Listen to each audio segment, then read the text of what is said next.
One of the hardest things in life is to learn which bridges to cross and which bridges to burn. That is a quote from the Big O, the amazing and super successful Oprah Winfrey. When achievers like you and me talk about goals, ideas, and ambitions, it is usually more about doing more.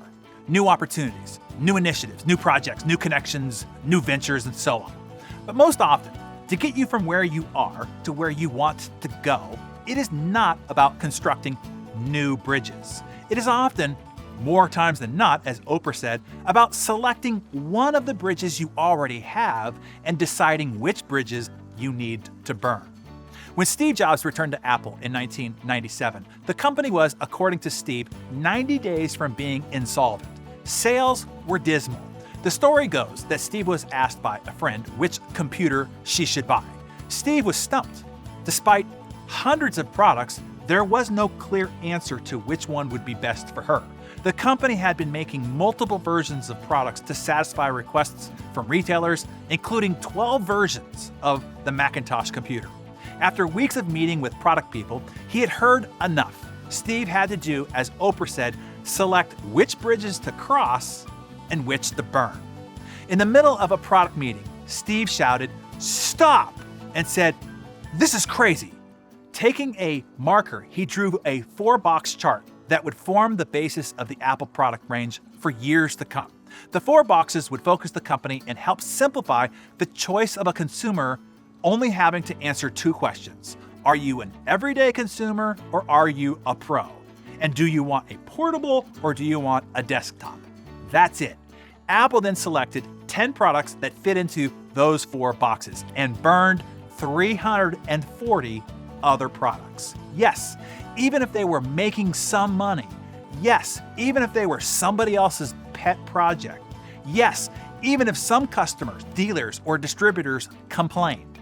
Steve Jobs knew that even great ideas can kill productivity and progress. In his own words, Steve said, "Focusing is about saying no. You've got to say no, no, no. And when you say no, you piss people off."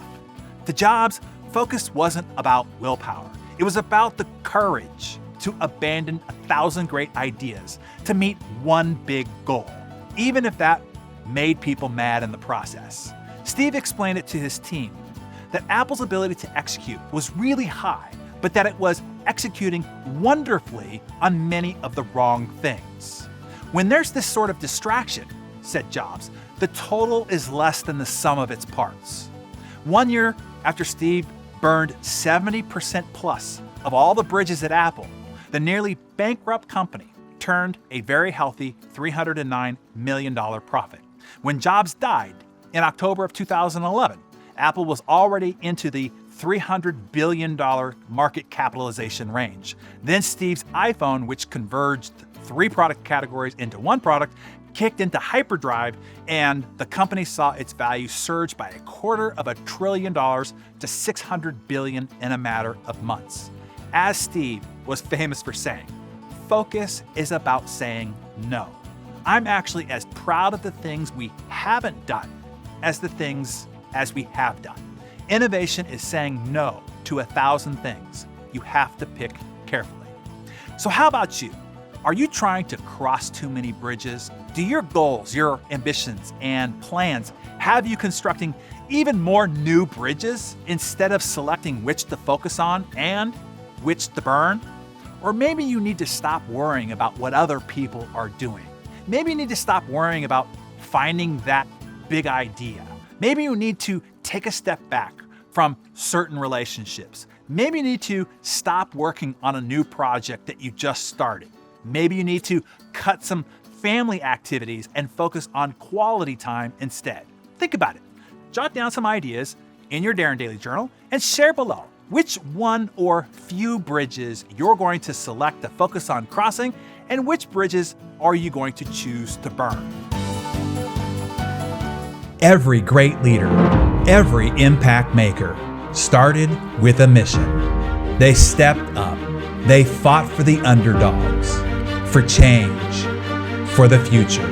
And right now, the world is in need of leaders. To build a movement that inspires hope, to break with the past and build a better future. It's time to start asking the tough questions. Questions that challenge the status quo. Questions that push others to step into their greatness. Questions like, how can today's leaders create a better tomorrow? How can holding others accountable motivate them to greater achievement? How can creating emotional connection inspire people to take action? Because the more questions we ask, the more impact we can make, helping us fulfill the biggest mission of all, creating a better world.